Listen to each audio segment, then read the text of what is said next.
नमस्कार, मैं हूँ स्वाति रायना। बजट 2022 पेश हो चुका है और कई ऐलान बजट 2022 में जरूर सुनने को मिले। हाँ, पर्सनल टैक्स के मोर्चे पर जो कुछ उम्मीदें टैक्स पेयर्स लगाए बैठे थे, जैसे कि टैक्स स्लैब में छूट का मामला हो या फिर एटीसी में रियायत की बात हो, इस पर इस बार के बजट में कोई खास ऐलान तो नहीं हुए।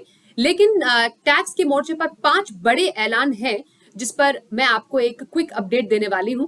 तो 5 बड़े ऐलानों में न्यू पेंशन स्कीम पर सबसे पहले बातचीत करते हैं। सरकारी कर्मचारियों के लिए जो एनपीएस है उस पर टैक्स छूट बढ़ गई है। आपको बताएं कि एनपीएस में अब 10% की जगह 14% योगदान कर दिया गया है। यानी जो सरकारी कर्मचारी है उनके लिए एनपीएस योजना में टैक्स छूट का दायरा बढ़ा दिया गया है।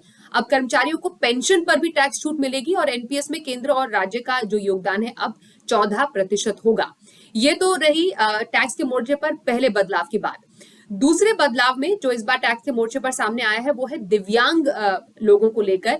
इसमें जो दिव्यांग व्यक्ति के जो माता पिता हैं उनके बीमा पर मिलने वाले जो एकमुश्त रकम है उसको टैक्स के दायरे से बाहर रखा गया है। ये एक वेलकम स्टेप के तौर पर माना जा रहा है। इसमें एन्युटी भी शामिल है और 60 साल की उम्र तक ये लागू रहेगा।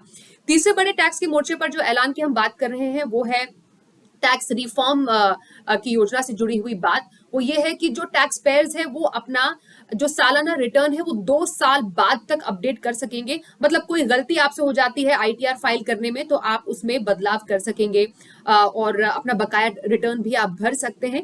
और जल्द ही जो न्यू आईटी रिटर्न पोर्टल है उसमें इसका प्रावधान भी दिया जाएगा। इसके अलावा एलटीसीजी उसको लेकर क्या बड़े बदलाव सामने आए हैं इस बार के बजट 2022 में, आपको बता दें।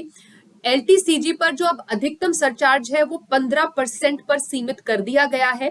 मतलब किसी भी तरह की प्रॉपर्टी है या एसेट्स पर एलटीसीजी सरचार्ज का रेट अब अधिकतम 15% ही हो सकता है। अभी तक 15 से 35% तक का एलटीसीजी टैक्स लगता था। मतलब जो सरचार्ज है उसको 15% तक अब सीमित कर दिया गया है।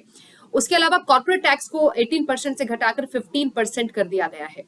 अब एक और बड़ा ऐलान जिस पर सबकी निगाहें लगी हुई थी और उसके बाद काफी ज्यादा गहमा गहमी भी बढ़ी, वो है डिजिटल करेंसी को लेकर। तो जी हाँ, अब सरकार ने इसकी घोषणा करी थी बजट 2022 में कि आरबीआई अपना डिजिटल रुपया मतलब डिजिटल करेंसी अगले वित्त वर्ष में लॉन्च करेगी। साथ ही साथ जो डिजिटल एसेट रखने वाले निवेशक है उनके लिए बड़ी खबर यह है कि डिजिटल एसेट से कमाई पर अब आपको 30% का टैक्स लगेगा, जिसमें क्रिप्टो भी शामिल है। और ये टैक्स किसी को वर्चुअल एसेट गिफ्ट करने पर भी लगेगा। तो बेसिकली क्रिप्टो पर 30% का एक डायरेक्ट टैक्स अब आपको यहाँ पर लगने वाला है।